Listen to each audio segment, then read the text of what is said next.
honor to places of worship. Places of worship have been in place for a very long time.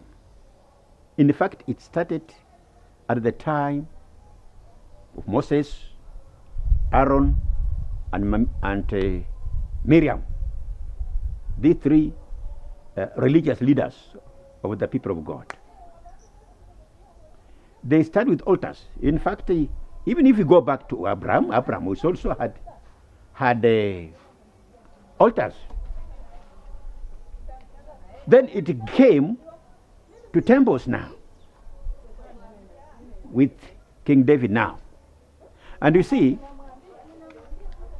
these places, they were so much honored as places of worship, and there was a fixed day of worship. This is the Sabbath day. Even by the time Jesus came, Jews had identified Sabbath day. So they honored this Sabbath day so much. The same way we also honor Christians. They really honor Sunday as their day of worship. That's the Sabbath day. Muslims have got Friday. Seventh-day Adventists have got Saturday. And you see, the Jews honored this day so much. They wouldn't want anyone to do any work on that particular day. So, they respect that day so much that it was the only day they would go before God and worship Him there. And on this day, we had priests, we have elders, we had the elders inside there.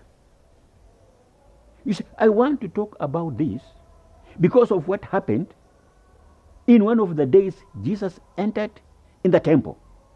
And He was teaching there. You know what happened? Inside that church, inside that temple, there was a woman who had been there for 18 years. A sick woman who wanted healing. She also understood by going to the temple, that is where she could get relieved, she could get healed. At the place she thought, she believed. And it was indeed that was the place where she could meet God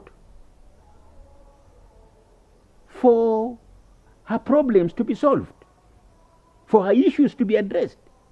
And she was there for 18 years without getting a healing.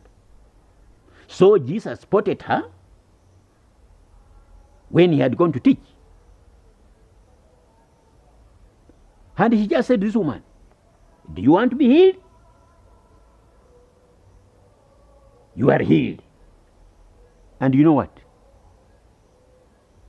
The leaders, the elders, there was an official there. When I say an official, this could be an archdeacon, this could be a father of the Catholic Church, this could be a pope, this could be a cardinal, this could be an imam. In the temple, place of worship, this woman had been there with these people. But now look, Jesus comes in just one day, within 1 hour, within 1 minute, this woman got healed. What am I saying? I am saying this. Be it a temple, a church, a mosque, without Jesus, it's just nonsense.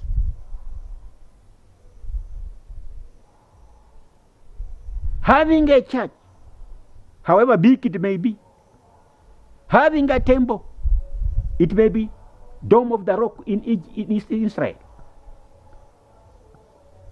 without connection to Jesus, it is hopelessness, it is nonsense, it is messy, it is ugly, it is stupid, it is what?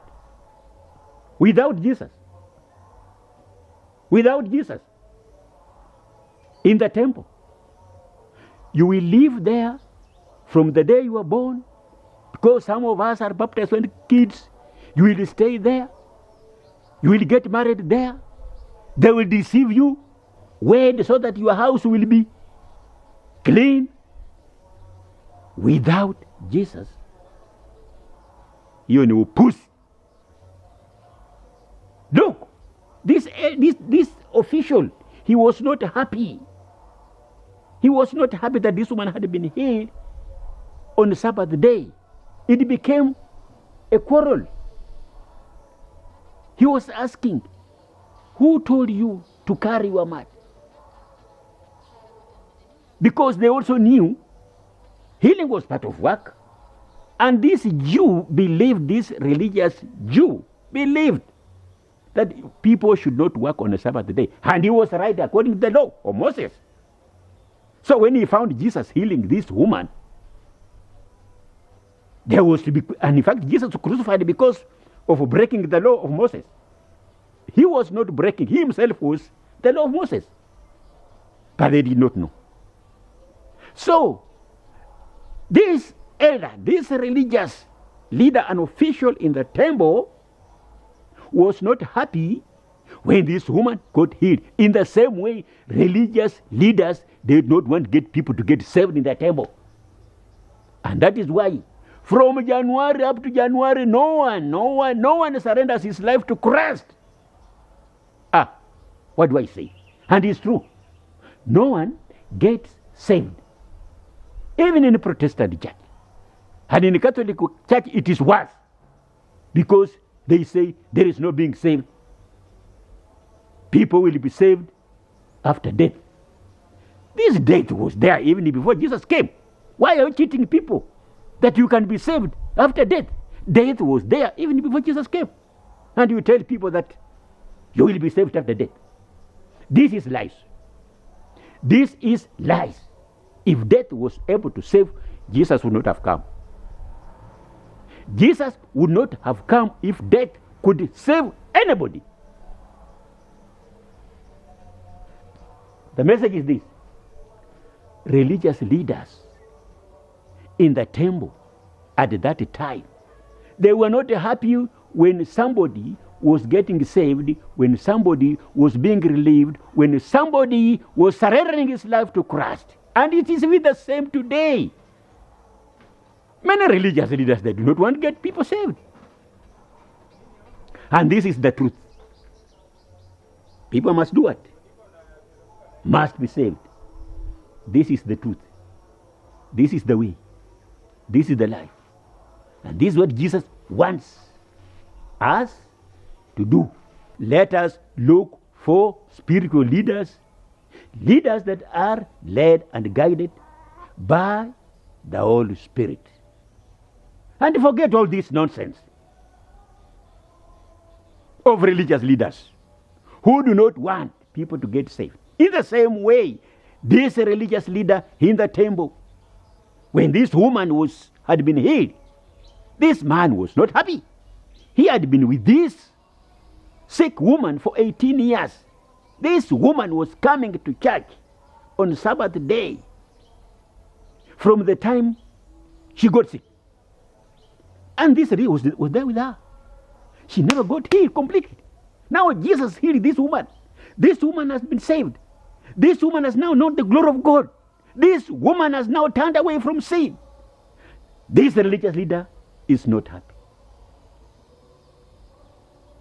Brothers and sisters, let us focus onto Christ, who came from heaven through Mary,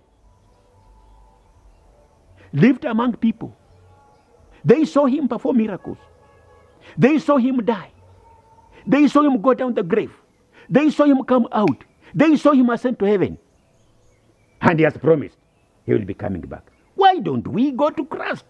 Why don't we focus on Christ? He is the way, the truth, and the life. May God bless you. Thank you.